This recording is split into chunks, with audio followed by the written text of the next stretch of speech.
ଶ୍ରୀମଦ୍ ଭଗବଦ୍ ଗୀତା ଷୋଡ଼ଶ ଅଧ୍ୟାୟ। ଶ୍ରୀ ଭଗବାନ କହିଲେ, ହେ ଅର୍ଜୁନ, ଅଭୟ, ଚିତ୍ତଶୁଦ୍ଧି, ଜ୍ଞାନ ଓ ଯୋଗରେ ନିଷ୍ଠା, ଦାନ, ଦମ, ଯଜ୍ଞ, ସ୍ୱାଧ୍ୟାୟ, ତପସ୍ୟା ଓ ସରଳତା ଏସବୁ ଦୈବ୍ୟ ସମ୍ପତ୍ତିପ୍ରାପ୍ତ ବ୍ୟକ୍ତିର ଲକ୍ଷଣ ଅଟେ। ଜ୍ଞାନାଭିଳାଷୀ ବ୍ୟକ୍ତିଙ୍କର ଆସୁରୀ ଓ ରାକ୍ଷସ ସମ୍ପତ୍ତି ତ୍ୟାଗ କରି ଦୈବ୍ୟ ସମ୍ପତ୍ତିର ଆଶ୍ରୟ ଅବଲମ୍ବନ କରିବା ଉଚିତ। ଏହି କଥା ବୁଝାଇବାକୁ ଯେ ଭଗବାନ କହୁଛନ୍ତି, ଶାସ୍ତ୍ରବିହିତ କର୍ମାନୁଷ୍ଠାନରେ ଭୟ ଶୂନ୍ୟତା ହେବା ଅର୍ଥାତ୍ ମୁଁ ଏକା ଏପରି ଅନୁଷ୍ଠାନ କିପରି କରିବି ଅଥବା ଏପରି ଅନୁଷ୍ଠାନ କଲେ ମୋର ଜୀବିକା ନିର୍ବାହ କିପରି ହେବ, ଏ ପ୍ରକାର ଭୟ ପରିତ୍ୟାଗ କରି ଶାସ୍ତ୍ରବିହିତ କର୍ମାନୁଷ୍ଠାନରେ ପ୍ରବୃତ୍ତ ହେବାର ନାମ ଅଭୟ। ଅନ୍ତଃକରଣରେ ଭଗବତ ତତ୍ତ୍ୱ ଗ୍ରହଣ କରିପାରିବା ସହିତ ପବିତ୍ର ରହିବାକୁ ସତ୍ତ୍ୱଶୁଦ୍ଧି ଅର୍ଥାତ୍ ଚିତ୍ତଶୁଦ୍ଧି ବୋଲାଯାଏ, ଅଥବା ପ୍ରତାରଣା, ମାୟା ଓ ମିଥ୍ୟା ପରିତ୍ୟାଗକୁ ଚିତ୍ତଶୁଦ୍ଧି ବୋଲାଯାଏ। ଛଳ ବା କପଟ ବ୍ୟବହାରରେ ପରକୁ ବଶୀଭୂତ କରିବାର ନାମ ପ୍ରତାରଣା। ମନରେ ଏକ କଥା ରଖି ବାହାରେ ଅନ୍ୟ କଥା ପ୍ରକାଶ କରିବାର ନାମ ମାୟା ଅଟେ ଓ ଅଯଥାର୍ଥ କଥା ବ୍ୟକ୍ତ କରିବାର ନାମ ମିଥ୍ୟା ଅଟେ। ବେଦାଦି ଶାସ୍ତ୍ରପାଠ ଓ ଆଚାର୍ଯ୍ୟ ଉପଦେଶ ଦ୍ୱାରା ଆତ୍ମତତ୍ତ୍ୱ ଅବଲମ୍ବନ କରିବାକୁ ଜ୍ଞାନ କୁହାଯାଏ। ଏକାଗ୍ର ମନରେ ସେହି ଆତ୍ମତତ୍ତ୍ୱକୁ ଅନୁଭବ କରିବାର ନାମ ଯୋଗ ଅଟେ। ସେ ଜ୍ଞାନ ଓ ଯୋଗରେ ନିଷ୍ଠା ରଖିବାକୁ ଜ୍ଞାନଯୋଗ ଅବସ୍ଥିତ ବୋଲାଯାଏ। ଧର୍ମସଙ୍ଗତ ଉପାୟରେ ସ୍ୱଉପାର୍ଜିତ ସମ୍ପତ୍ତିକୁ ଉତ୍ପତ୍ତିରେ ଅର୍ପଣ କରିବାର ନାମ ଦାନ ଓ ବାହ୍ୟ ଇନ୍ଦ୍ରିୟ ସଂଯମ କରିବାକୁ ଦମ କୁହାଯାଏ। ଶାସ୍ତ୍ରବିହିତ ଦେବଯଜ୍ଞ, ପିତୃଯଜ୍ଞ ଓ ଭୂତଯଜ୍ଞ ଆଦି ଅଥବା ଦଶମାପୌନମାସ ଓ ଅଗ୍ନିହୋତ୍ରାଦି ଯଜ୍ଞର ଅନୁଷ୍ଠାନ, ବେଦାଦି ଅଧ୍ୟୟନ ଓ କାୟିକ, ମାନସିକ ଓ ବାଚିକ ତପସ୍ୟା ଓ ସରଳତା ଅର୍ଥାତ୍ ଅକପଟ ଭାବ, ଏହି ଗୁଣମାନ ଦୈବ୍ୟ ସମ୍ପତ୍ତିଯୁକ୍ତ ବ୍ୟକ୍ତିଙ୍କର ଲକ୍ଷଣ ଅଟେ। ଅହିଂସା, ସତ୍ୟ, ଅକ୍ରୋଧ, ଉଦାସୀନତା, ଶାନ୍ତି, ପରନିନ୍ଦା ନ କରିବା, ପ୍ରାଣୀମାନଙ୍କଠାରେ ଦୟା, ନିର୍ଲୋଭତା, କୋମଳତା, ଲୋକଲଜ୍ଜା ଓ ଅଚଞ୍ଚଳତା ଏସବୁ ଦୈବ୍ୟ ସମ୍ପତ୍ତି ପ୍ରାପ୍ତ ବ୍ୟକ୍ତିର ଲକ୍ଷଣ ଅଟେ। କାୟ, ବଚନ ଓ ମନ ଦ୍ୱାରା କାହାକୁ ପୀଡ଼ା ନ ଦେବାକୁ ଅହିଂସା କୁହାଯାଏ। ପ୍ରକୃତ ଘଟଣା ଯଥାର୍ଥ ରୂପେ କହିବାକୁ ସତ୍ୟ କୁହାଯାଏ। କାହାର ଦ୍ୱାରା ତିରସ୍କୃତ ବା ପୀଡ଼ାପ୍ରାପ୍ତ ହେଲେ ସୁଦ୍ଧା କ୍ରୁଧ ନ ହେବାର ନାମ ଅକ୍ରୋଧ। ସର୍ବପ୍ରକାର ଆସକ୍ତ ଶୂନ୍ୟ ହେବା ଅର୍ଥାତ୍ ସର୍ବ ବିଷୟରେ ଉଦାସୀନ ହେବାକୁ ତ୍ୟାଗ ବୋଲି କୁହାଯାଏ। ମନରେ ନୂତନ କାମନା ଉପସ୍ଥିତ ହେଲେ ମନ ଚଞ୍ଚଳ ଓ ଆନ୍ଦୋଳିତ ହୋଇ ଅଶାନ୍ତି ଉତ୍ପନ୍ନ କରେ। ସୁତରାଂ ମନକୁ ସର୍ବପ୍ରକାର କାମନା ଶୂନ୍ୟ କରିବା ଶାନ୍ତି ଅଟେ।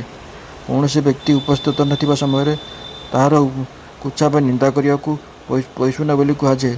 ସେହି ପୈଶୂନ୍ୟକୁ ତ୍ୟାଗ କରିବା ଅର୍ଥାତ୍ ପଛରେ କାହାରି ନିନ୍ଦା ନ କରିବାକୁ ଅପୈଶୂନ୍ୟତା କୁହାଯାଏ। ଜଗତର ସକଳ ପ୍ରାଣୀଙ୍କଠାରେ ଦୟା କରିବା ଅର୍ଥାତ୍ କାହାରି କୌଣସି ଦୁଃଖ ଦେଖିଲେ ତାହା ନିବାରଣରେ ଚେଷ୍ଟା କରିବା, କୌଣସି ଦ୍ରବ୍ୟର ଲୋଭ ନ କରିବା, କଠିନ ଭାବ ଛାଡ଼ି ମୃଦୁ ବା କୋମଳ ସ୍ୱଭାବ ହେବା, ଅବିହିତ କାର୍ଯ୍ୟ କରିବାରେ ଲଜ୍ଜା ବୋଧ କରିବା ଏବଂ ବୃଥା କାର୍ଯ୍ୟ କରିବା ବିଷୟରେ ଚଞ୍ଚଳ ଅର୍ଥାତ୍ ବ୍ୟଗ୍ର ନ ହେବା ଏସବୁ ଗୁଣ ଦୈବ୍ୟ ସମ୍ପତ୍ତି ପ୍ରାପ୍ତ ବ୍ୟକ୍ତିଙ୍କର ଲକ୍ଷଣ ଅଟେ। ହେ ଭାରତ, ଦୈବ୍ୟ ସମ୍ପତ୍ତି ପ୍ରାପ୍ତ ହୋଇ ଜାତ ହୋଇଥିବା ବ୍ୟକ୍ତିଙ୍କର ତେଜ, କ୍ଷମା, ଧୈର୍ଯ୍ୟ, ଶୌଚ, ଦ୍ରୋହ ଶୂନ୍ୟତା ଓ ନିରାଭିମାନତା ଇତ୍ୟାଦି ଗୁଣମାନେ ପ୍ରକଟିତ ହୋଇଥାନ୍ତି। ଯେଉଁ ଗୁଣ ଥିବାରୁ ଲୋକେ ଅନ୍ୟ ନିକଟରେ ପରାସ୍ତ ନ ହୁଅନ୍ତି, ସେ ଗୁଣକୁ ତେଜ କୁହାଯାଏ। କି ତିରସ୍କାର କଲେ ବା ପୀଡ଼ା ଦେଲେ ତାହାକୁ ଦଣ୍ଡ ଦେବାର କ୍ଷମତା ଥିଲେ ସୁଦ୍ଧା ଯେଉଁ ଗୁଣ ବଳରେ ଦଣ୍ଡ ଦେବାର ମନୁଷ୍ୟ ନିବୃତ୍ତି ରହେ, ତାହାକୁ କ୍ଷମା ବୋଲି କୁହାଯାଏ।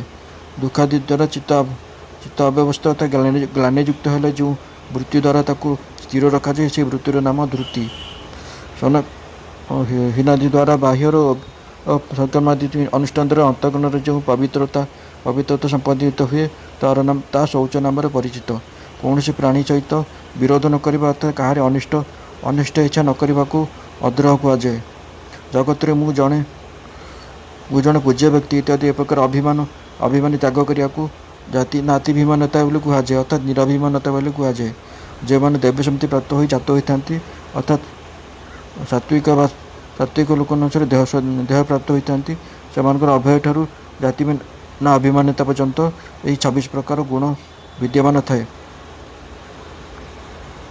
ଶ୍ରୁତିରେ ମଧ୍ୟ ଏ କଥାର ପ୍ରମାଣ ଅଛି ଅର୍ଥାତ୍ ପୂର୍ବଜନ୍ମର ପୁଣ୍ୟବାସନା ହେତୁ ଲୋକେ ପରଜନ୍ମରେ ପୁଣ୍ୟକର୍ମ କରି ପବିତ୍ର ହୁଅନ୍ତି ଓ ପୂର୍ବଜନ୍ମର ପାପ ବାସନା ହେତୁ ପାପକର୍ମ କରି ପାପୀ ହୁଅନ୍ତି ଇତ୍ୟାଦି। ସାର କଥା ଏହି କି ପୂର୍ବଜନ୍ମର ପୁଣ୍ୟ ବା ପାପ ବାସନା ଅନୁସାରେ ପରଜନ୍ମରେ ପୁଣ୍ୟ ଓ ପୁଣ୍ୟ ହେବା ପାପରେ ପ୍ରବୃତ୍ତି ହୁଏ। ହେ ପାର୍ଥ, ଆସୁର ସମ୍ବନ୍ଧ ପ୍ରାପ୍ତ ହୋଇ ଜାତ ହୋଇଥିବା ବ୍ୟକ୍ତିଙ୍କର ଦମ୍ଭ, ଦର୍ପ, ଅଭିମାନ, କ୍ରୋଧ, ନିଷ୍ଠୁରତା, ଅବିବେକତା ଇତ୍ୟାଦି ଗୁଣମାନେ ବିଦ୍ୟମାନ ଥାନ୍ତି।